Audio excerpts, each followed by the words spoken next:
श्रीमद राजचंद्र पत्रांक 194 चल रहा है। पत्र का विषय जीव को मार्ग मिला नहीं है, इसका क्या कारण। जीव को सर्व दुख से छूटने का जो मार्ग है, मोक्ष मार्ग, ये मिला नहीं। इसका क्या कारण है? ये ऊंडाण से अगर हम विचार करें कि अनंत काल में अनंत बार मनुष्य भोग मिला, अनेक बार जैन धर्म भी मिला, लेकिन दुख से छूटने का कार्य जो है वो आज तक किया नहीं है। इसका क्या कारण है? तो ऐसा लगे कि मार्ग तो बहुत कठिन होना चाहिए, क्योंकि अनंत काल में ये कार्य हो जाना चाहिए। और उसमें भी चतुर्थ काल में भी जन्म हुआ है। सिमंदर आदि भगवान, केवड़ी भगवान के समागम में, योग में ये कार्य नहीं हुआ है। तो ऐसा लगे कि जरूर ये मार्ग कठिन होना चाहिए। तो उसका उत्तर में कृपाणुदेव लिखते कि अमने लागे छे कि मार्ग सरल है, कठिन नहीं है। भले अनंत काल से आज तक किया नहीं है, लेकिन मार्ग तो सरल ही है। पण प्राप्तिनो योग मळवो दुर्लभ है। जो कठिनाई है वो सेंटेंस के फाइनल पार्ट में है। क्या लिखा है कि प्राप्तिनो योग मळवो दुर्लभ है। दुर्लभ माने कठिन है। मार्ग सरल है, लेकिन मार्ग प्राप्त हो ऐसा योग मिलना ये कठिन है। समझ में आ रहा है कि वो विषय ये पत्र में दान से लेने वाले हैं। शुरुआत में क्या कहा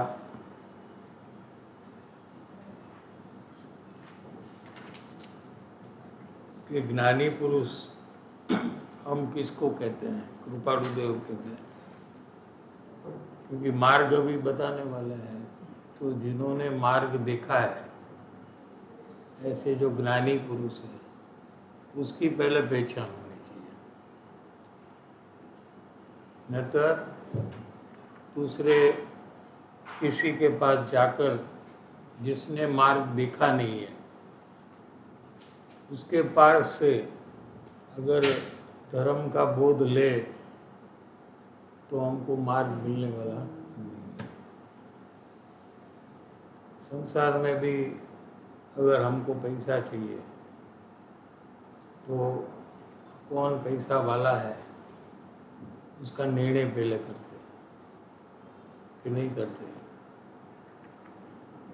समझ में आया कि जिसके पास पैसा है वही हमें दे सकता है, ठीक है। दूसरा अगर देना भी चाहे कोई, लेकिन उसके पास पैसा ना हो तो वो कैसे देगा? न्याय से समझ में आ रहा है कि नहीं? जितनी समझ हमको संसार में है, उतनी समझ हमको धर्म में नहीं है।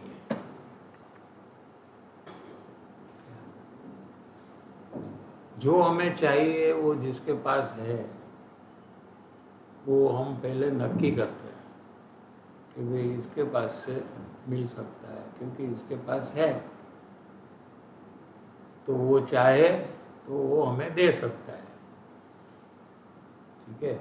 यहाँ आपको मोक्ष मार्ग चाहिए, यानी सम्यक दर्शन, सम्यक ज्ञान, सम्यक चारित्र, ये मोक्ष मार्ग है। दर्शन ज्ञान चारित्राणि मोक्ष मार्ग, तत्वार सूत्र का ये सूत्र है। क्या? तो सम्यक दर्शन, सम्यक ज्ञान और सम्यक चारित्र, ये हमें प्राप्त करना है, प्रकट करना है। तो जिसने ये प्रकट किया है क्या, उसके पास से ही हमें ये मार्ग मिल सकता है। ऐसा निर्णय जो करता है वो जीव पात्र है। समझ में आया? पात्रता यहाँ से प्रकट होती है कि जिसने ये कार्य किया है उसके पास से, उसके बोध से हम ये कार्य संपन्न कर सकते हैं। ऐसा जो निर्णय करता है वो जीव पात्र है। समझ में आ रहा है कि? तो जिन्होंने मार्ग देखा है वो ही हमें मार्ग बता सकते हैं। उसको हम ज्ञानी कहते हैं। समझ में आया? तो ज्ञानी कैसे हमें पता लगे कि ये ज्ञानी है? समझ में आया? कोई बाह्य त्याग हो, व्रत आदि का पालन करता हो तो वो ज्ञानी है, या किसी को शास्त्र का ज्ञान अगाध हो कि आप कोई भी प्रश्न करो जिनवाणी में से तो आपको उत्तर दे दे, समाधान करा दे, क्या वो ज्ञानी है? या तो कुटुंब परिवार आदि संसार की सर्व प्रवृत्ति व्यापार की सब छोड़कर वो एकांत धर्म स्थान में जाकर सिर्फ धर्म का प्रयास करे, क्या वो ज्ञानी है? समझ में आ रहा है कि नहीं? कैसे हमको पता लगे कि ज्ञानी कौन है? कि जिन्होंने मार्ग देखा है और वो हमें बता सकते हैं। प्रश्न समझ में आ रहा है कि नहीं? सब कोई आपको प्रश्न है बीच में तो पूछ सकते हैं, लेकिन यही विषय का, दूसरा नहीं। आपने बताया ना कि जो जिन्होंने जिन्होंने आत्मज्ञान किया है उन्हीं से आत्मज्ञान होगा, ऐसा कुछ बताया ना अभी। कैसे जो पुरुष है जिनको आत्मज्ञान हुआ है उनके माध्यम से मुझे आत्मज्ञान होगा, ऐसा निर्णय करने का भी बताया, वो समझ नहीं आया। पैसे का उदाहरण दिया ना। आपको पैसा चाहिए तो क्या नक्की करते हैं कि रास्ते में जो पहला आदमी मिला उससे मैं पैसा मांग लूंगा तो मुझे मिल जाएगा, ऐसा नक्की करते हैं? हाँ? नहीं, ऐसा नहीं। तो कैसा नक्की करते हैं? किसके पास पैसा है नक्की करते हैं ना, तो पैसा है तो उसको जाकर पूछे कि तुम्हारे पास कितना पैसा है, तो वो थोड़ी बोलने वाला है। बोल देगा क्या? आप बोल देंगे कितना पैसा है आपके पास? आप बोलेंगे? नहीं बोलेंगे। आप नहीं बोलेंगे और हमको पता लग जाना चाहिए कि आपके पास पैसा है। देखो, हम मांगे उसके पहले हमको पता होना चाहिए कि आपके पास पैसा है, और आप हमें बताएंगे नहीं, पूछने पर भी नहीं बताएंगे। फिर भी हम संसार में बराबर निर्णय करते हैं कि नहीं? देखो, तो यहां क्यों नहीं करते ये निर्णय?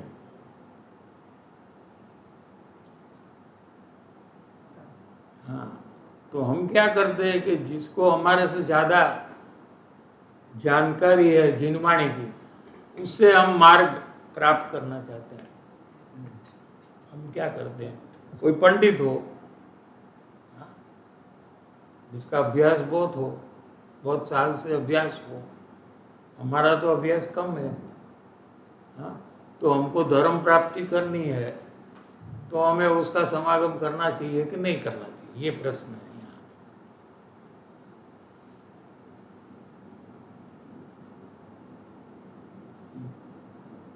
बोलो। चेक करना चाहिए, अगर उनको आत्मज्ञान है तो फिर उनसे हमारे से तो ज्यादा उसको जिनवाणी का ज्ञान है ना, तो अभ्यासी है, 500,000 लोग के बीच में सत्संग प्रवचन आदि देते हैं, हाँ? कोई भी प्रश्न पूछे तो जवाब बराबर दे देते हैं। जवाब हम चेक करें तो जिनवाणी में वही दिखता है, तो वो ज्ञानी है कि नहीं?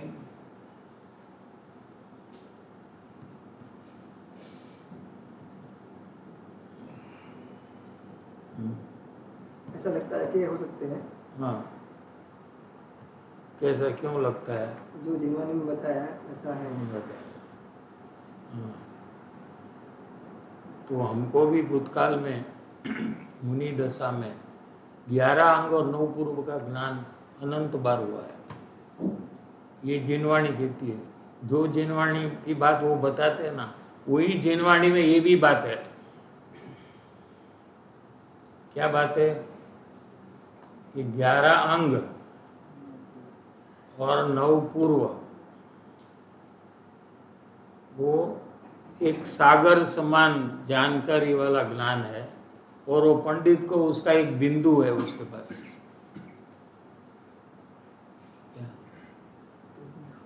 11 अंग का एक बिंदु उसके पास है। कितना? एक ड्रॉप। 11 अंग ओशन है। ओशन को क्या कहते हैं हिंदी में? समुद्र। समुद्र, महासागर है। उसमें कितना पानी? उसका एक बिंदु ये पंडित के पास है। और 11 अंग का हमको ज्ञान आनंद बार हो गया है। हमको माने आपको कहना, हमको, आपको कहना हमको, यानी आपको और हमको, सबको। ऐसे कौन कहता है? जिनवाणी कहती है। बोलो तो क्या करना? समझ में आ रहा है कि नहीं? तो यहाँ कृपालु देव बताने वाले हैं कि आपको क्या चेक करना चाहिए कि जिससे आपका निर्णय हो कोई एक ज्ञानी है। हमने जो 3 पॉइंट लिए अभी, एक तो शास्त्र ज्ञान, एक तो बाह्य त्याग आदि जो किया ना, व्रत आदि का पालन करने वाला, हाँ? तो ये सब बात कृपालु देव ने एक भी नहीं ली है ज्ञानी की पहचान में, कि ये हो तो भी ठीक है, न हो तो भी ठीक है। क्या हो? ये शास्त्र ज्ञान हो तो भी ठीक है, न हो तो भी ठीक है, तो भी वो ज्ञानी हो सकते हैं। बाह्य त्याग हो तो भी ठीक है, न हो तो भी ठीक है। बाह्य त्याग न हो तो भी वो ज्ञानी हो सकते हैं। सब संसारिक कार्य का त्याग नहीं किया हो तो भी ठीक है, त्याग किया हो तो भी ठीक है, त्याग नहीं किया है तो भी वो ज्ञानी हो सकते हैं।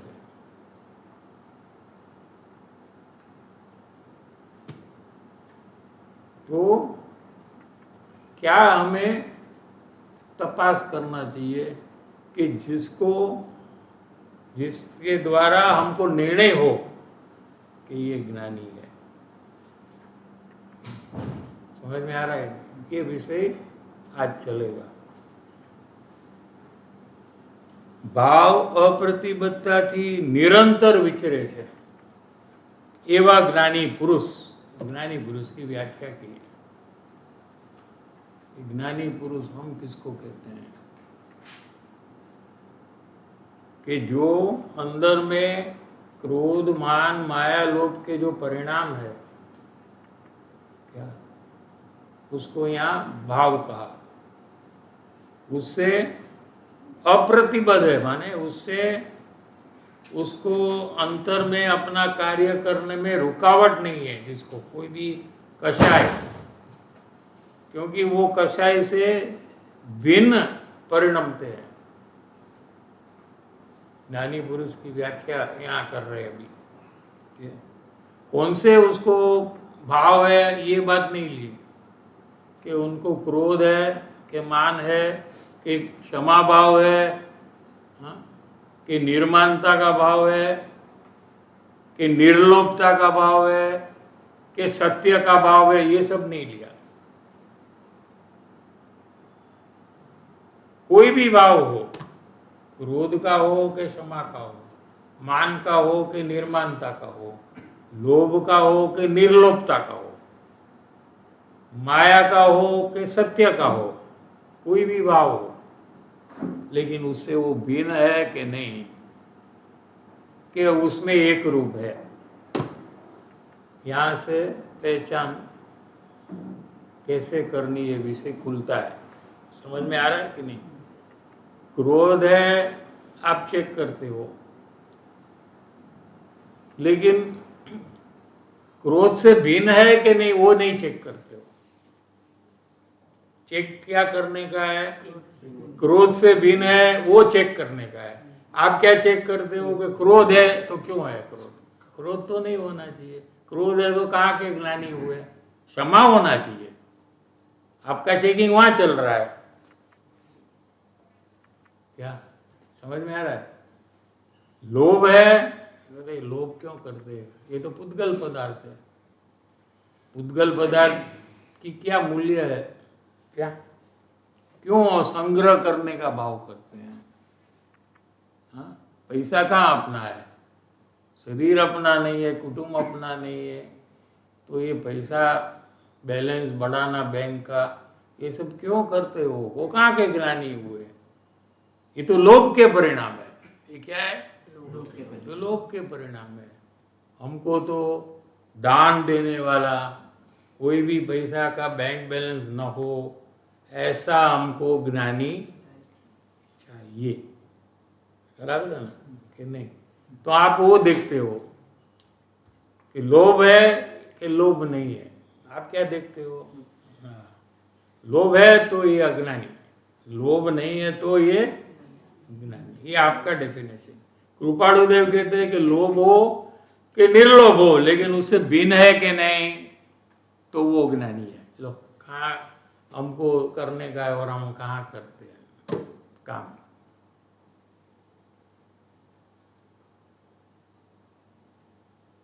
समझ में? जो लोभ का भाव है उससे उनको भेद विज्ञान चालू है, उससे वो भिन्न है। वो लोभ को जानते हैं कि लोभ को करते हैं?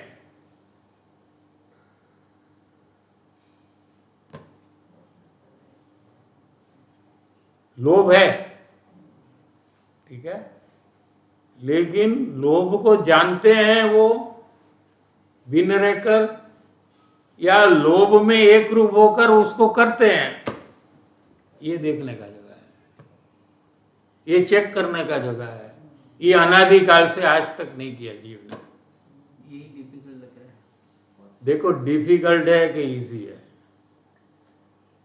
करे बिना 84 लाख योनि के जन्म मरण से छूट नहीं सकता है। आपको करना है तो करो, नहीं करना है तो नहीं करो। आप स्वतंत्र हो।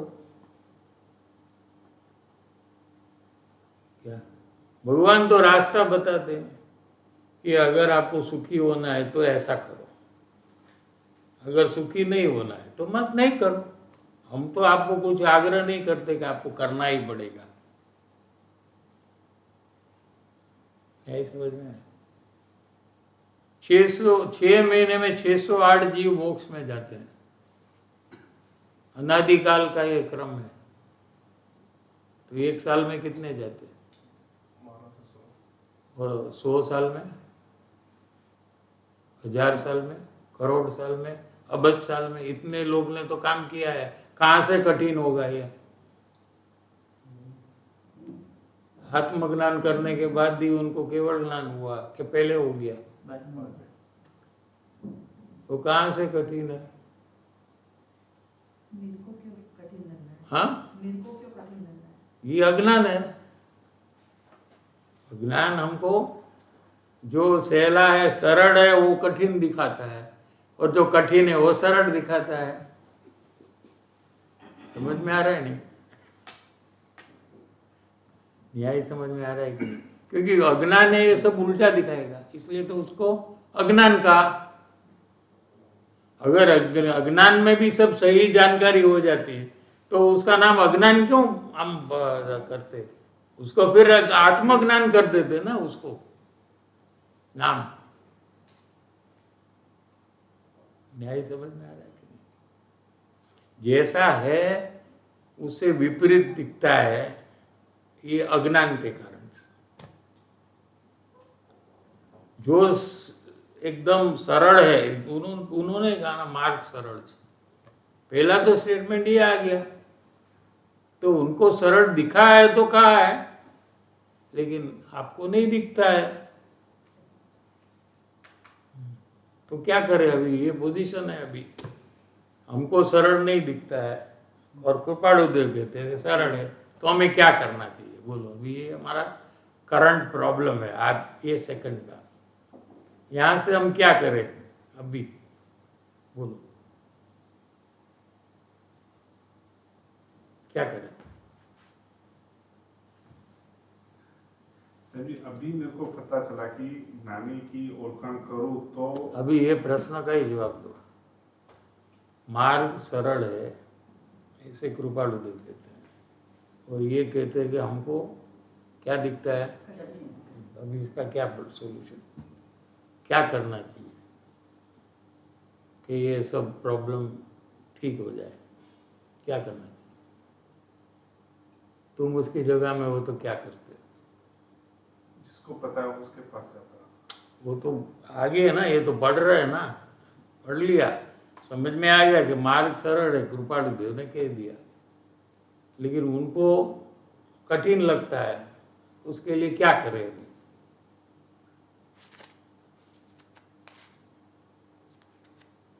कोई रास्ता है कि नहीं? हाँ, एक बार विश्वास करके देख सकते हैं। हाँ, ये है ना, नक्की करे कि मैं अज्ञानी हूं, मैं अनादिकाल से परिभ्रमण कर कर दुखी हूं, भयभीत हूं, चिंतित हूं, तो मेरी समझ कहां से सही हो सकती है? अगर मेरी समझ सही है तो मैं क्यों दुखी हूं? ऐसा तो खुद नक्की कर सकता है ना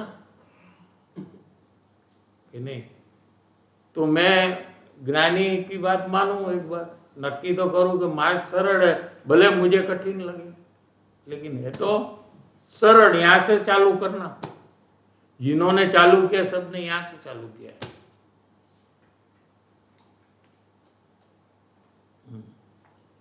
कि भले मुझे कठिन लगे, लेकिन कठिन है नहीं।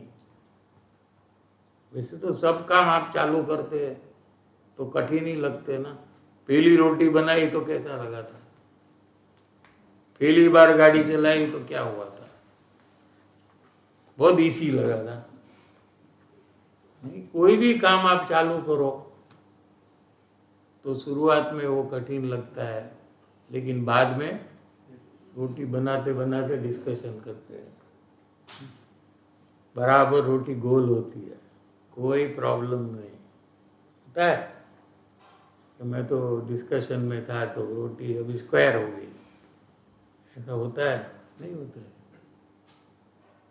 गाड़ी चलाते चलाते बातें कितनी दुनिया पूरी की बात करते हैं कि मोदी आएगा कि नहीं आएगा, आएगा तो कितनी सीट से आएगा, चेन्नई तमिलनाडु में बीजेपी को कितना मिलेगा, एकदम हीटेड डिस्कशन चलता है। तो क्या एक्सीडेंट हो जाता है? नहीं होता है। लेकिन पहली बार जब गाड़ी चलाई थी तो अभी प्रश्न ये है कि गाड़ी चलाना और रोटी बनाना ये कठिन है कि इजी है? ये प्रश्न है। तू बनाएगा रोटी? आता है इसको? नहीं बना सकेगा तू। बता सकूंगा। बनाई है कभी? ट्राई। ट्राई, ये लोग ट्राई नहीं करते, ये तो फटाफट कर लेते हैं। हाँ, समझ में आ रहा है? नहीं तो कोई भी काम कठिन भी नहीं है और इजी भी नहीं है। काम काम है। क्या सब काम को आपको ऐसा समझना है? कोई भी कार्य हो, न तो वो कठिन है न तो वो इजी है, वो कार्य है बस। वो करे बिना कठिन है, करने के पहले कठिन है, करने के बाद सुगम है। ये डेफिनेशन आपको बनाना है। कोई भी कार्य हो,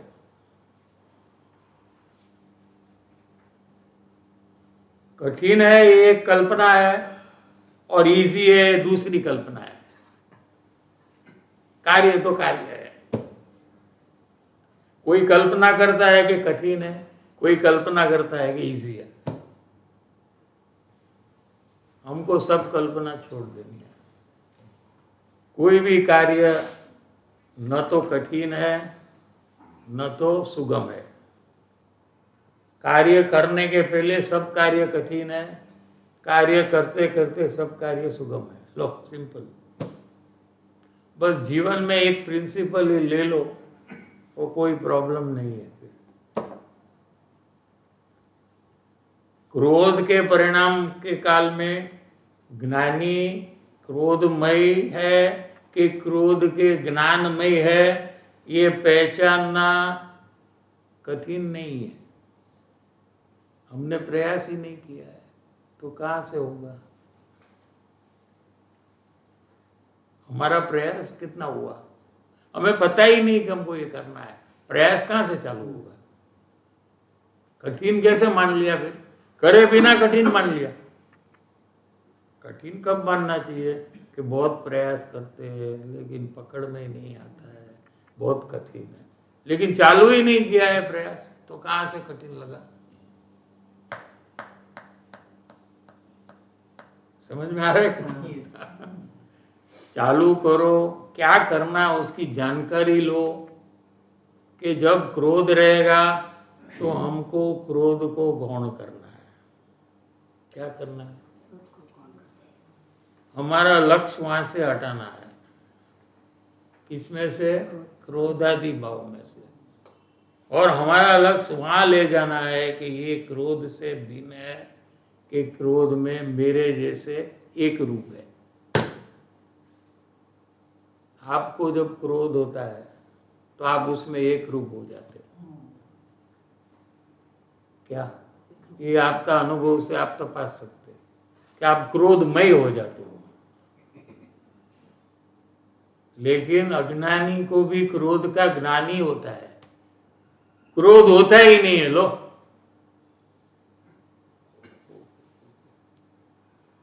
अगर अज्ञानी को क्रोध होता है तो ये क्रोध का ज्ञान किसको होता है फिर? क्या प्रश्न समझ में आ रहा है कि नहीं?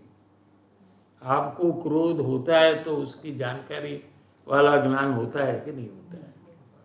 वो ज्ञान आपको होता है कि आपको क्रोध होता है? ये हमारा प्रश्न है। आप बराबर हमको जवाब दो कि क्या हो रहा है। आप अंदर में देखकर जवाब दो। आपको क्रोध होता है जो समय में, वो आपको पता लग जाता है कि मुझे क्रोध हो रहा है, कि दूसरे को पूछना पड़ता है what do you think, am I angry? इनको नहीं लगता है। बोला मम्मी आपको पता लगता है ना? तो किसमें पता लगता है? कि ज्ञान में। जिसमें पता लगता है उसका नाम ज्ञान है।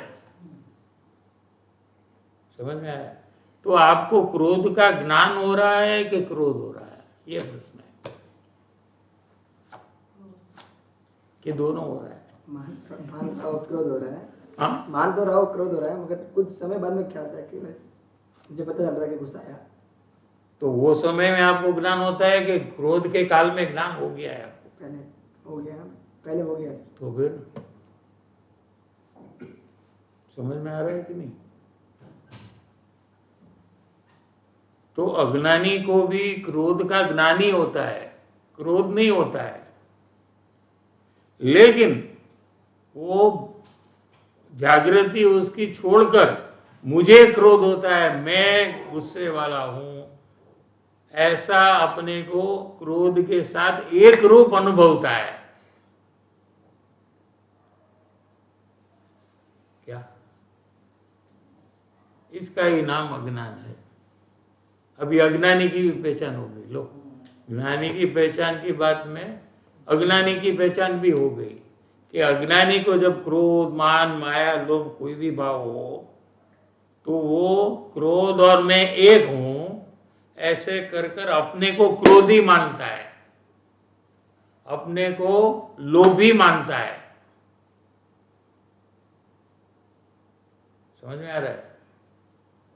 ज्ञानी है तो वो अपने को क्रोध का ज्ञान करने वाला अपने को मानता है, क्रोधी हूं ऐसा नहीं मानता है, जानता है। बस इतना ही फर्क है लो, ज्ञानी और अज्ञानी में, और कोई फर्क नहीं है। इसके अलावा और कोई फर्क ढूंढना भी नहीं।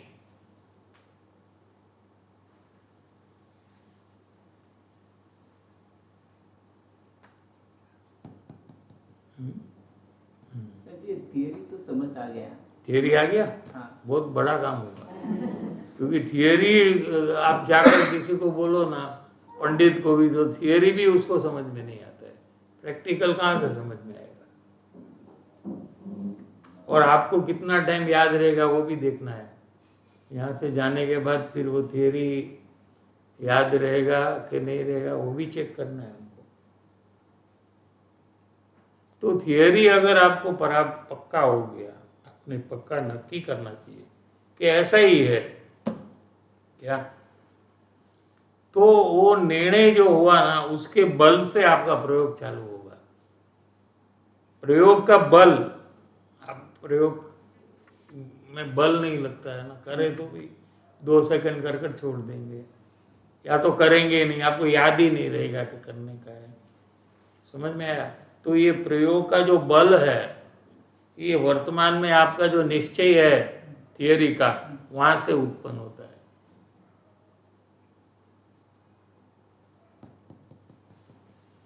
अगर आप निश्चय करें तो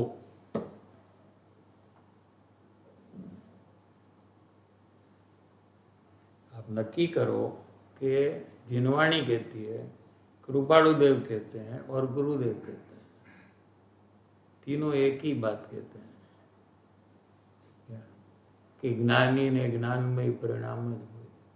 कुंदुकुंदाचार्य भगवान कहते हैं, समयसार 126 नंबर की गाथा, ज्ञानी ने ज्ञानमय परिणाम हो, अज्ञानी ना सर्व परिणाम अज्ञानमय है। समयसार में उसका प्रवचन है गुरुदेव का। अपने को पर्यूषण में भी वो गाथा लेते हैं, जेम लोमय माती लोमय कड़ा आदि है ना। हाँ, माने लोहे में से सब लोहे के ही हार वीटी जो भी बनाएंगे वो लोहे के ही बनेंगे, सोने के नहीं बनेंगे। ऐसे अज्ञानी को जो भी परिणाम होगा वो अज्ञान में ही होगा, है ना गाथा। कितना पर्यूषण चला गया अपने को, कितना पर्यूषण में हम लोग गाया है ये सब गाथा। और सोने में से कंगन वीटी बंगड़ी कुछ भी बनाओ वो सब सोने का ही बनेगा। ऐसे ज्ञानी का कोई भी भाव हो वो ज्ञान में भाव है। ये समय सार में लो।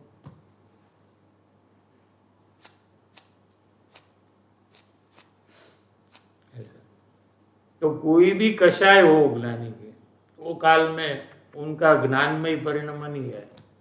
ऐसा सतत ज्ञानमय परिणमन को पहचानने का प्रयास करना, ये कहते हैं। निरंतर लिखा जो तो शब्द भी है, भाव अपरिबद्धता निरंतर। निरंतर माने क्या? Non stop. नॉन स्टॉप 24/7 दिवस અને रात। सपने में क्या होगा, निंद्रा में क्या होगा, निरंतर है वहां भी। निरंतर विचरे छे, विचरे छे माने परिणमे छे। यहाँ विचरे माने ज्ञानमय परिणमते है। एवा ज्ञानी पुरुष, इसको हम ज्ञानी पुरुष कहते हैं। एवा ज्ञानी पुरुषना चरणारविंद ते प्रत्ये अचल प्रेम थया विना अने सम्यक प्रतीति आव्या विना, कि ये ज्ञानी है ऐसा विश्वास आए बिना सत्स्वरूप की प्राप्ति थती नहीं। किसी को कभी आत्मज्ञान होता थियोरी समझ में आ गया ना कि नहीं? थियोरी एकदम सिंपल है कि नहीं? क्या कहा कि ज्ञानी पुरुष के प्रति अचड़ प्रेम और सम्यक प्रतीति, 2 पॉइंट लिया है। क्या ये हुए बिना कोई भी जीव को अपने सत्स्वरूप माने अपना आत्मा जो है वो सत्स्वरूप है। एनी प्राप्ति माने स्वानुभव, पर्यायी में प्राप्ति होती है आत्मा की स्वानुभव के काल में, ये होती नहीं है। यानी परिभ्रमण से कोई भी जीव छूट नहीं सकता। कोई भी प्रकार का शुभ भाव करे तो भी उसका परिभ्रमण चालू रहता है। कितना भी शास्त्र ज्ञान करे फिर भी उसका परिभ्रमण चालू रहता है। कितना भी बाह्य त्याग करे फिर भी उसका परिभ्रमण चालू रहता है। आप लोग पढ़कर आए कि नहीं?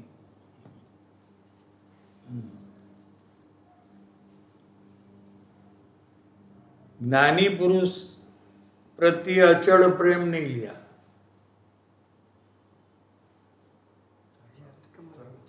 उनके चरण के प्रति परम प्रेम लिया है। समझ में आया? ये नहीं हुआ है ना, इसलिए मार्ग मिला नहीं है। मार्ग नहीं मिला है उसका कारण ये है, सम्यक दर्शन की प्राप्ति नहीं हुई है उसका ये कारण है कि ज्ञानी पुरुष को पहचाना नहीं है, उसके प्रति अचड़ प्रेम हुआ नहीं है। संसार के पदार्थ के प्रति जितना प्रेम है उससे भी अधिक प्रेम ज्ञानी के प्रति हुआ नहीं। ये तो हमारे अनुभव से हमको पता चले। किसी को पैसे का प्रेम है, किसी को तो फैमिली का, पुत्र का, पति का, पत्नी का, किसी को गाड़ी का, किसी को ज्वेलरी का। जितना प्रेम है ये तो खुद को पता है ना कि कितना हमको है। हाँ,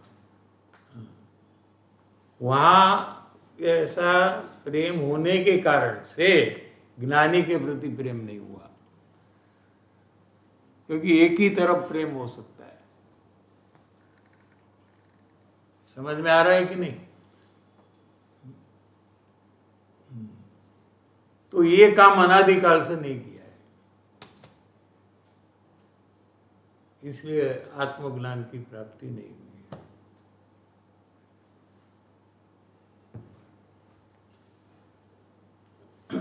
जेने मार्ग प्राप्त करવો છે એમાં જ્ઞાની પુરુષનો યોગ છે એ અનિવાર્ય છે। અનિવાર્ય माने कंपल्सरी है, कंपल्सरी है। अगर आपको आत्मज्ञान करना है तो ये कंपल्सरी है। क्या कंपल्सरी है कि ज्ञानी पुरुष का योग, प्रत्यक्ष योग, समागम, ये कंपल्सरी है। क्योंकि मार्ग क्या है कि अंदर में अंतर्मुख होना, उसको मार्ग कहते हैं। अंतर में आत्मा के तरफ झुकना। तो जो आत्म सन्मुख हुए हैं, अंतर्मुख हुए हैं, ऐसे ज्ञानी का योग न हो तो ये कार्य हो सकता नहीं। जेने मार्ग जोयो छे, जेने आत्मा अंदरमा जईने जोयो छे, ने अनुभव कर्यो छे, એ જ बतावी सके कि अंदरमा कई रीते जवुं। ये पण संकेतपणे बतावी सके। संकेत माने सिग्नल। ये क्यों ऐसा लिखा? इसलिए लिखा कि हमको पुद्गल पदार्थ जो है उसका ही परिचय है। क्या 5 इंद्रिय का जो ऑब्जेक्ट्स है, विषय, वो सब पुद्गल है, उसके बारे में हमारे पास जानकारी है। आत्मा तो अरूपी पदार्थ है जिसमें स्पर्श रस वर्ण कुछ नहीं है और इंद्रिय के द्वारा जाना जाता नहीं है, हाँ? जिसमें अरूपीपना है। समझ में आ रहा है कि नहीं? तो वाणी है ये पुद्गल है, क्या कह रहे हैं, रूपी है, पुद्गल है। तो वो पुद्गल के परिणाम को बता सकती है, लेकिन अरूपी आत्मा को कैसे बता सकती है? न्याय समझ में आ रहा है कि नहीं? आत्मा अरूपी है, सम्यक दर्शन भी अरूपी पर्याय है, वितरागी पर्याय है। तो उसको वाणी जो पुद्गल है वो पूरी बता सकती नहीं, लेकिन संकेत माने मिनिमम जितना अंतर्मुख होने के लिए चाहिए उतना ही बता सकती है। वो जितना बताती है वाणी उतना अंतर में जाने के लिए काफी है, पूरा तो नहीं बता सकती है, ये कहते हैं। પણ સંકેત માત્રપણે બતાવી શકે છે એવી વાણીની પરિસ્થિતિ છે, વાણીની તાકાત છે।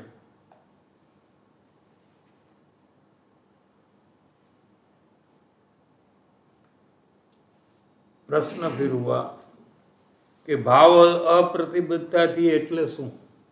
ये वापस प्रश्न यहाँ पूछा है, उसका समाधान એટલે જેને કોઈ ભાવ પ્રતિબંધ નથી। प्रतिबंध माने रेस्ट्रिक्शन, इंग्लिश में रेस्ट्रिक्ट करना माने जीव को अंतर स्वानुभव करने में कोई भाव का रेस्ट्रिक्शन नहीं है। कोई भी कषाय हो तो उनका आत्मज्ञान में कोई खलेल पहुंचे, रुकावट हो, बंद हो जाए, ऐसा होता नहीं है। समझ में आ रहा है कि नहीं? द्रव्य, क्षेत्र, काल और भाव, ये 4 है टोटल। इसमें भाव की बात अभी ली है ना, बाकी 3 कौन से हैं? द्रव्य, क्षेत्र और काल। ये काल कौन सा है?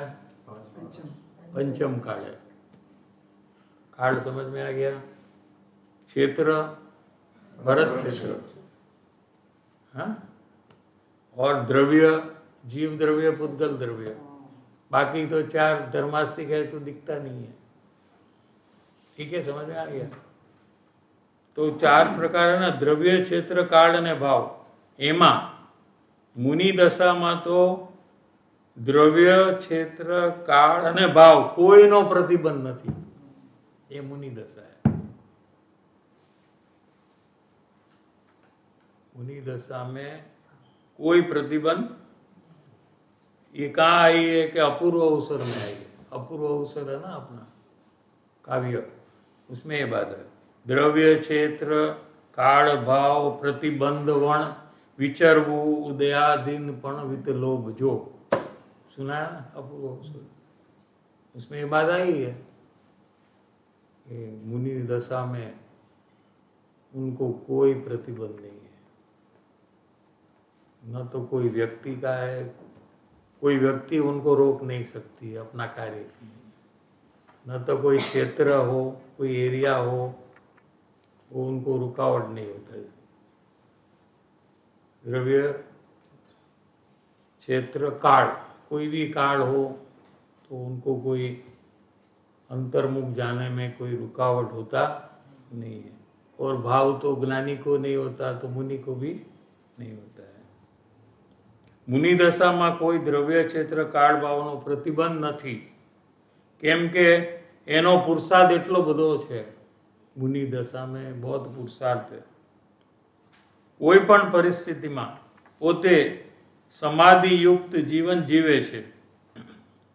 कोई भी उदय हो, कोई भी परिस्थिति हो, कोई भी काल हो, दिन का हो रात का हो, वो सीधा अंतर्मुख होकर स्वानुभव करते हैं।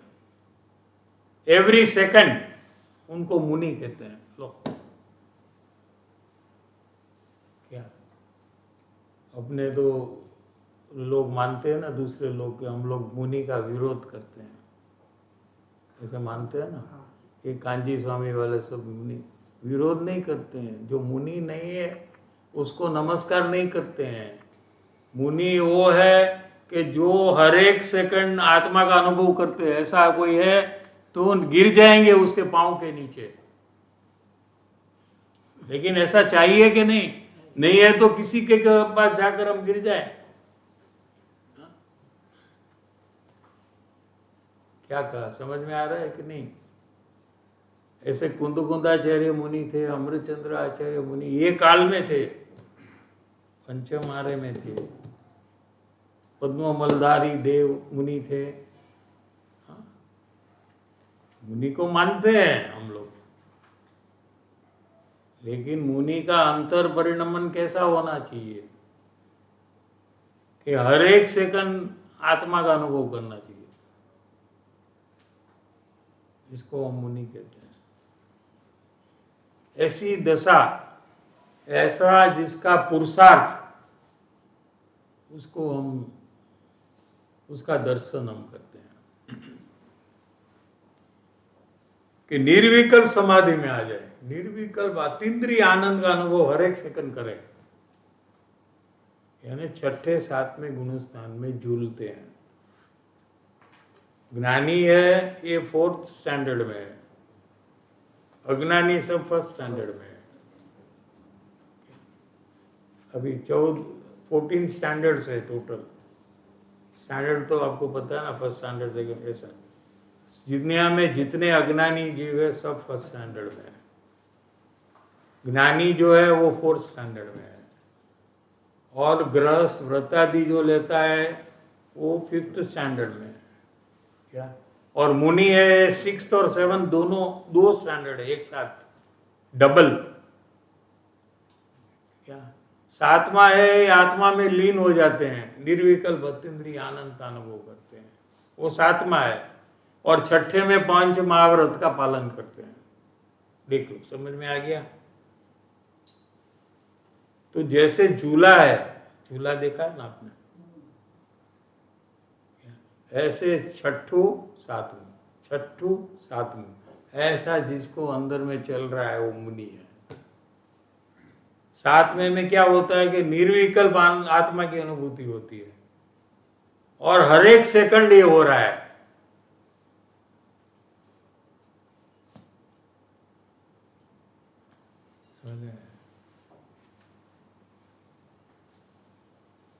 પરિણામ જરા પણ બગડતા નથી, ભલે તે મહિનાના આહાર વિનાના ઉપવાસ હોય। तो अपना ऋषभदेव भगवान का उदाहरण दिया है, पहले तीर्थंकर ऋषभदेव भगवान त्रिजे आरे के अंत में जन्मे, काड़ दोष के कारण से। ये आपको पता है कि नहीं? ये पंचम आरा जो है ना, ये 1 लाख पंचम आरा के बाद जो खराब पंचम आरा है वो ये है, जहाँ हम लोग अभी जन्मे, यानी हुंडा अवसर पीनी खाड़ कहते हैं इसको।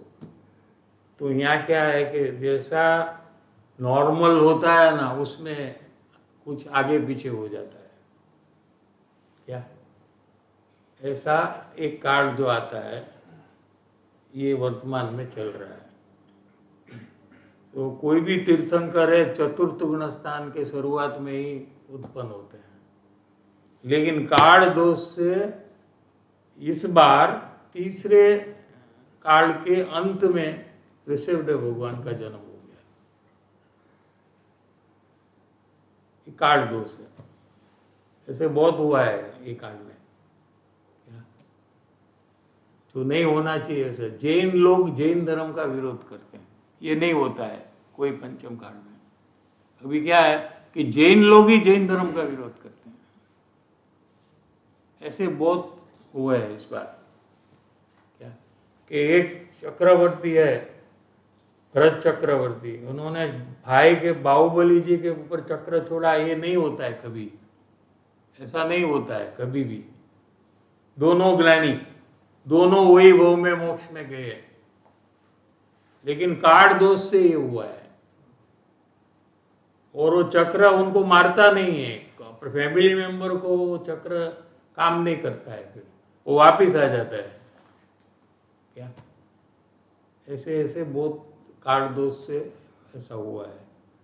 तो ऋषभदेव भगवान तीसरे आरे में, तीसरा आरा जो है भोग भूमि का है, पहला, दूसरा और तीसरा क्या।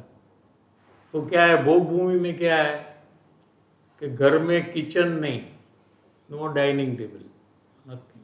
एक पेड़ रहता है, उसके नीचे जाकर बैठो और कहो कि हमको आज तंदूरी खाना है, तो तंदूरी आ जाते हैं। कल्प वृक्ष उसको कहते हैं, क्या कहते हैं उसको, ये सब यहाँ था, अभी नहीं है, ये कोई कल्पना नहीं है क्या। तो तीसरे आरे में सब ऐसा था कि ना किसी कोई खेतर था, ना कोई गेहूं या क्या कहते हैं आप, चावल उगा, कुछ भी नहीं था। क्यों करे, सब बनाए क्यों, वहां जाकर इच्छा करो सब आ जाता है। आपको जो चाहिए आप वहां जाकर बैठो तो आपको आ जाता है। उसको वो काल को भोग भूमि कहते। बाकी के टाइम पे क्या करते हैं? हाँ, बाकी के टाइम में कुछ काम ही नहीं है तो क्या no work, no need to earn money, everybody is got big balance. Diamond jewellery चाहिए तो पूरा पूरा स्टोर में जितना डायमंड ज्वेलरी सब आ जाता है। अभी क्या कर, कब पहने, कब एक साथ 500 सेट है तो आप कितना सेट एक साथ पहनेंगे, ये पहनो ये पहनो ये तो पहनो ये करते क्या पहनो, है? हाँ बाकी के टाइम में क्या करते हैं? बस मजा करो, ड्रामा देखो, 500,000 साल का ड्रामा है वहाँ क्या, ऐसे देखते मजा करते हैं, घूमने चले जाते हैं, बस क्या करें। कमाई करने की जरूरत नहीं है, रसोई बनाने की जरूरत नहीं है, कुछ भी जरूरत नहीं है। ऐसा पुण्य के योग से ऐसा हो जाता है। हाँ? तो किसी को पता नहीं है, ये तो मुनि हो गए ऋषभदेव भगवान, उन्होंने दीक्षा ले ली बाद में, और किसी को पता नहीं कि हार कैसे देना, क्योंकि पहले मुनि है, अभी करे कैसे। आपको पता नहीं है तो मुनि बताएंगे नहीं। हाँ? और आप जिस तरीके से देना चाहिए उस तरीके से नहीं दिया तो लेंगे नहीं। बोलो अभी क्या करें, आपने तो कोई ने कही दे कि जा ने कही दे कि मैं मुनि हूं, ऐसा मुझे हार दो तो मैं लूंगा। मुनि कहेंगे नहीं, मौन ही रहेंगे। तो उनको 6 महीने तक तो किसी ने हार नहीं दिया, 6 महीना का उपवास ना, ताकत है अंतरात्मा में लीनता के कारण से। तो उनको उपवास, खाना नहीं, आहार नहीं मिलना, वो भी कुछ उसको बंधन का कारण नहीं हुआ। वो अपने आत्म कल्याण के, आत्मा में स्थिरता में लगे रहे। ये उदाहरण दिया है कि 6 महीना સુધી उपवास અને 6 महीना अंदर चाल्યા ગયા, फिर 6 महीने तो आए ही नहीं, दूसरे 6 महीने अंदर में ही रहे, आत्मा में लीन हो गए। इतना पुरुषार्थ उनको होता है क्या। और फिर नगर में वापस आए हार लेने के लिए, और देखे कि सामने किसी को पता नहीं है कि कौन सी विधि से हार देना। मुनि को भी हार देने की एक विधि है, आपको पता है कि नहीं। पूजा में आता है ना, अस्त्र तिस्त्र तिस्त्र ठा ठा ठा, वो सब है, यही है वो। ऐसा आपको 3 बार प्रदक्षिणा करनी चाहिए, पाँव उनका धोना चाहिए। ऐसे जो है वो पूरा आप नहीं करेंगे तो नहीं लेंगे हार। घर में 4 आदमी है और 5 की रसोई बनाई, क्योंकि शायद कभी मुनि आ जाए तो मुनि नहीं लेंगे हार, क्योंकि उद्देश्य कार हो गया, मेरे कारण से बनाया है, वो हार नहीं लेंगे। 4 आदमी 4 का हार, उसमें से ही हार लेंगे।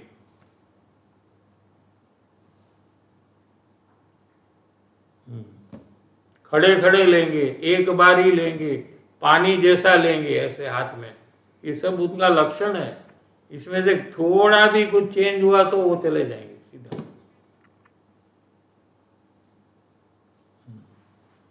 और किसी के प्रति द्वेष नहीं है उनको, कि क्यों समझता नहीं है, इसको पता नहीं है मैं भूखा हूं जंगल में। ऐसा अंदर में भी क्रोध नहीं आता। बाहर में तो कहते नहीं कुछ, अंदर में भी ऐसा भाव नहीं आता। कैसी दशा रहेगी आप सोचो। हाँ? आप कल्पना खाली कर सकते हैं आप कि कैसी दशा रहेगी। हाँ? કેમ કે યુગિલાના ક્ષેત્ર પછી કોઈ મુનિ નહોતા, ખુદ સ્વયં પહેલે મુનિ हुए क्या? અને આહાર કઈ રીતે કઈ વિધિ દેવાય તે ખબર પડે।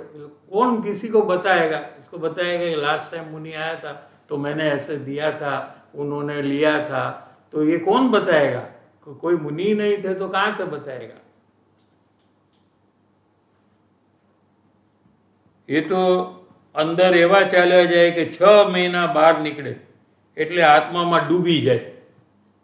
जैसे आप स्विमिंग पूल में ऐसे अंदर में डूबते, ऊपर से जंप मारकर स्विमिंग पूल गए कि नहीं, वो 9 फीट 10 फीट रहता ना ज़्यादा, वहाँ ऐसे डूबते हैं ना नीचे तक, ऐसे मुनिराज अंदर आत्मा में एकदम डूब जाते हैं अंदर में, डाइव मारकर ऐसे डूब जाए कि 6 महीने तक बाहर नहीं निकलते।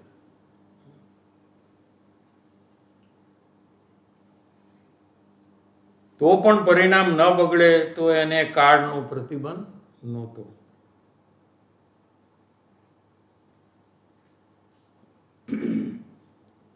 जे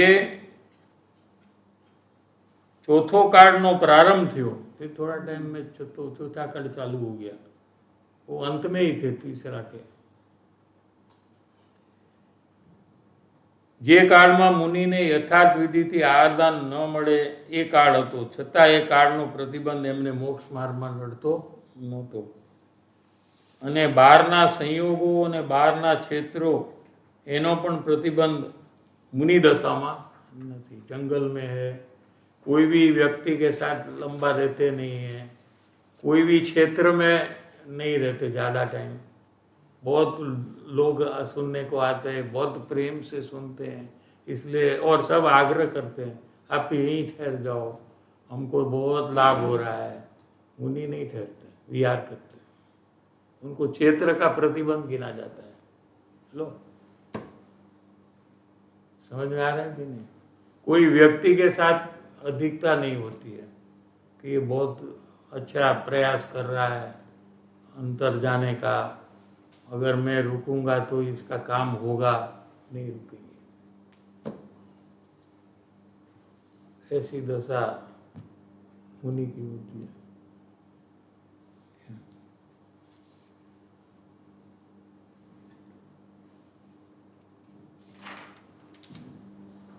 तो ये तो मुनि दशा की बात है, लेकिन नीचे चौथे गुण स्थान में जो ज्ञानी है, पंचम गुण स्थान में जो ज्ञानी है, इनको दूसरे 3 प्रतिबंध होते हैं, द्रव्य, क्षेत्र और काल, लेकिन भाव प्रतिबंध नहीं होता है। ये बात कहना चाहते हैं।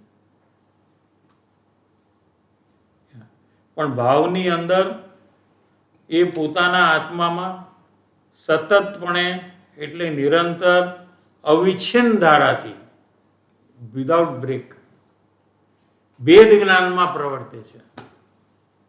हर एक सेकंड उनको भेद विज्ञान चलता है। कोई भी भाव होता है उससे वो भिन्न रहना, वो भेद ज्ञान है। समझ में है? भेद ज्ञान, भेद माने जुदा, भेद का अर्थ क्या है? जुदा, ज्ञान, भेद ज्ञान, हाँ, उससे भिन्न हूं ऐसा ज्ञान उनको 24 घंटे रहता है। અને यथा समये शुद्ध उपयोग में आ जाए और थोड़े टाइम के बाद निर्विकल्प आत्मा की अनुभूति कर लेते हैं, क्योंकि निर्विकल्प आत्मा की अनुभूति 24 घंटे नहीं होती है। लेकिन 24 घंटे भेद विज्ञान होता है। तो ये भी आपको समझना पड़ेगा कि निर्विकल्प अनुभूति और निर्विकल्प दशा, ये दो प्रकार क्या है। कि भेद विज्ञान 24 घंटे है, आत्मज्ञान 24 घंटे, लेकिन आत्मा का अतीन्द्रिय अनुभव जो है निर्विकल्प, वो 24 घंटे नहीं है, वो कभी कभार होता है। क्या यथा समय શુદ્ધોપયોગમાં આવે છે, પાછા भेद વિજ્ઞાનમાં પ્રવર્તે છે। सविकल्प दशा जो है ना, सविकल्प माने विचार वाली जो दशा है, जैसे अभी जो है ना, ये सब सविकल्प दशा कहने में आता है। वो काल में उनको भेद विज्ञान चालू है। यथा समय शुद्ध उपयोगમાં આવે છે। टाइम हो गया अपने को। Question mark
first question. भेद વિજ્ઞાન તમે જે કીધું ને એ કન્ટિન્યુઅસ છે, બટ જે એક્સપિરિયન્સ છે, અનુભવ છે આત્મા, એટલે જે હેપીનેસ જે ડિરાઈવ થાય છે એમાંથી, એ કોકવાર થાય છે એમ કીધું ને। એમાં કેવી રીતે છે કે સુખ પણ 24 કલાક છે, પણ નિર્વિકલ્પ અતિન્દ્રિય આનંદ જે છે તે એમાં તો ટોટલી કટ ઓફ થઈ જાય બહારથી। એવી દશા એ ક્યારેક હોય છે, ક્યારેક એટલે કેટલો time? ધ્યાનમાં હોય ત્યારે હોય। એ દિવસ ડેઈલી કે સેકન્ડ ના, એવું કઈ રૂલ નથી। ચોથે ગુણસ્થાનમાં કાંઈ રૂલ નથી। મુનિ દશામાં રૂલ છે કે એવરી सेकंड जो स्वानुभव न थियो तो मुनि दशा चाली गई, वहाँ ऐसा रूल है। पंचम गुणस्थान में भी शायद रूल है कि 15 दिन में एक बार निर्विकल्प आत्मा का अनुभव होना ही चाहिए। 15 दिन में पंचम गुणस्थान में, लेकिन चौथा गुणस्थान में ऐसा कोई रूल नहीं है। तो मोक्ष मार्ग प्रकाशक में ये सब्जेक्ट लिया है टोटल नंदी ने। તો એવું થાય કે 3 મહિના સુધીનું એવું हाँ है, 3 વર્ષ સુધી નો થાય કે 30 વર્ષે નો થાય, બટ પણ વેદ વિજ્ઞાન 24 કલાક છે। અને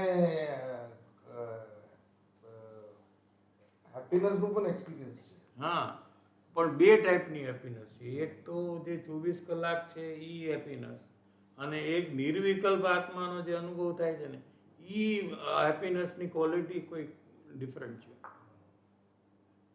એટલે અહીં આખું કટ ઓફ જ થઈ જાય। ટોટલી કટ ઓફ, એને હાથ એ વખતે કાપી નાખે તો ખબર ન પડે, એટલું બહારથી કટ ઓફ। અને કેટલી વાર સુધી હોય? બહુ ઓછો time, seconds, it all in seconds. જો વધારે થાય તો ગુણસ્થાન પાંચમું આવી જાય। આવી જાય।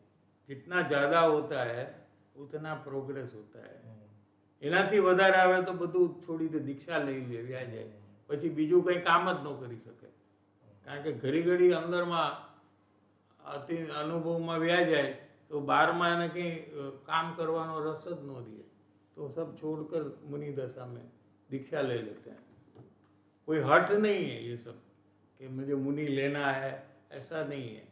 अंदर की दशा ही ऐसी होती है कि वो सब किसी के साथ उनको बात करना भी सुहाता नहीं है, इतना वैराग्य उत्पन्न हो गया है।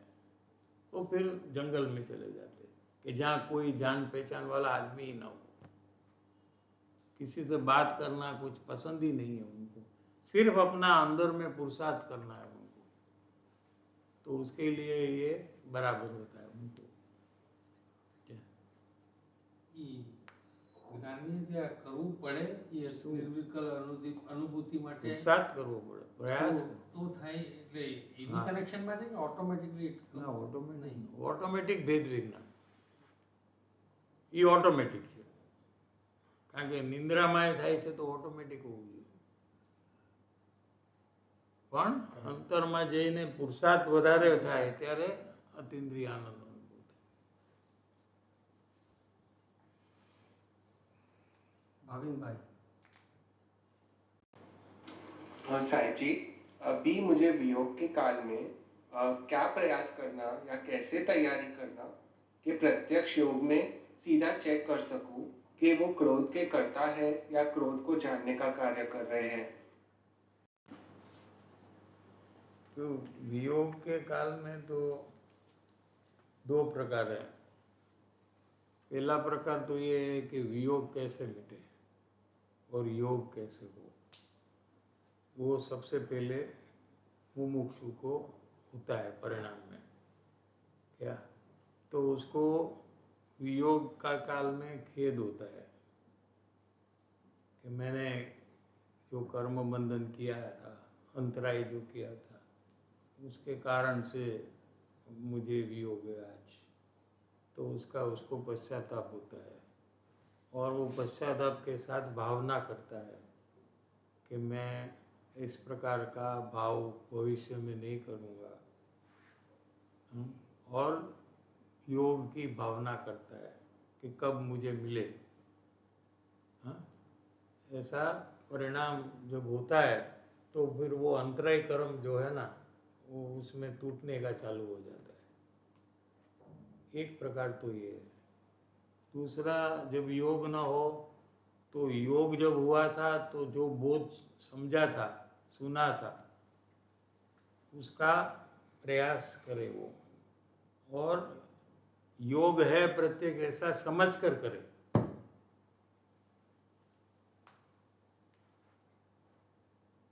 समझ में आया कि नहीं? हाँ.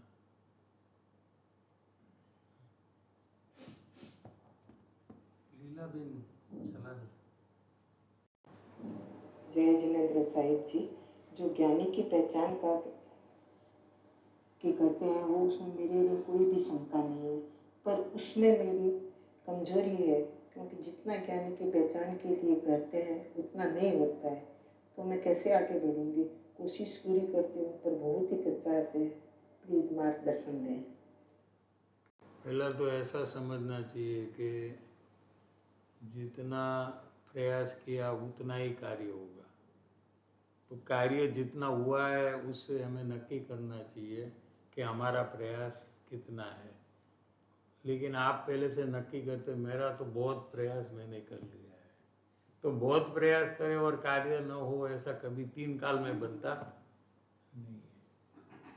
समझ, संसार में ऐसा होता है कि बहुत प्रयास करो तो भी ना हो काम, लेकिन अंदर आत्मा में ऐसा नहीं होता. जितना प्रयास उतना डिग्री टू डिग्री कार्य हुए बिना रहता नहीं है, क्योंकि वहाँ कोई पूर्वकर्म आड़ा नहीं आता है. अंदर में संसार में पूर्वकर्म आड़ा आता है. आपको इच्छा है कि मुझे बहुत पैसा मिले, लेकिन नहीं मिलेगा, क्योंकि आपका पाप कर्म का उदय चालू है, तो नहीं मिलेगा.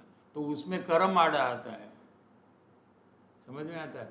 लेकिन अंतर में कोई कर्म आड़ा नहीं आता. आप जितना प्रयास करो उतनी प्रगति आपकी होगी, यानी कि आपका जितना प्रोग्रेस हुआ उतना ही आपने प्रयास किया है, उससे आगे का प्रयास नहीं किया है, ऐसे आपको नक्की करना चाहिए. લાસ્ટ ક્વેશ્ચન પંક્તિ how do I work on separating myself from the કશાઈઝ આઈ એમ ડુઈંગ. तो पहले तो अंदर में आपको तपास करना है कि जिनवाणी जो कह रही है कि कषाय यानी क्रोध मान माया लोभ का जो परिणाम हो रहा है, वही काल में क्या मेरे अंदर में ज्ञान चालू है कि नहीं, और ज्ञान अगर है ऐसा मुझे पकड़ में आया तो वो ज्ञान क्या कर रहा है वो टाइम पे. वो ज्ञान कषाय को जान रहा है तो ज्ञान कषाय में मिलकर जान रहा है कि अलग रहकर जान रहा है?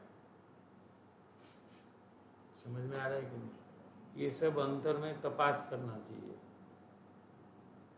तो अगर आपको तपास में ऐसा पता चले कि जब जब क्रोध मान माया लोभ होते हैं वो टाइम में मेरा ज्ञान भिन्न रहता है, ज्ञान में वो कषाय प्रवेश करते नहीं है और ज्ञान कषाय में प्रवेश करता नहीं है, दोनों पैरेलली, जैसे रेल की दो पटरी है वो आगे जाकर मिलती है ना, कहाँ मिलती है? 100 माइल, 1000 माइल, लाख माइल कब मिलती है? नहीं मिलती है ना। ऐसे ये दो पटरी है, एक ज्ञान की पटरी है और एक कषाय की पटरी है, ये मिलती ही नहीं है, दोनों भिन्न भिन्न रहती है। ऐसा आपको अंदर में चेक करना चाहिए, तो आपको दिखाई देगा कि मेरा ज्ञान तो कभी क्रोध में कितना भी गुस्सा आया और चला गया, लेकिन मेरा ज्ञान तो वैसा का वैसा है। नहीं तो ज्ञान में गुस्सा ही रहना चाहिए कभी भी, लेकिन वो तो होता नहीं है। जैसे आईना है, उसके सामने कोई भी आए तो आईने को क्या होता है? कुछ भी नहीं होता है। कोई चिल्लाए तो क्या होता है? कोई कहेगा आईना बहुत अच्छा है तो भी उसको कुछ नहीं होता है, वो तो जो आता है उसको दिखाता है बस। ऐसा ज्ञान एक आईना है, कोई भी उसमें सामने आए तो ज्ञान में कोई फर्क पड़ता नहीं है। ऐसा हमारा ज्ञान अंदर में हमें सतत चेक करने का प्रयास करना चाहिए। परोपकारी परम पूज्य श्री सद्गुरु देवनो जय हो। प्रसन्नमूर्ति भगवती मातन जय हो। पूज्य श्री कृपालु देवनो जय हो। वर्तमान वर्तता सर्वज्ञानी परमात्माओं जय हो। पंचपरमेष्ठी भगवंतों जय हो। सनातन दिगंबर जय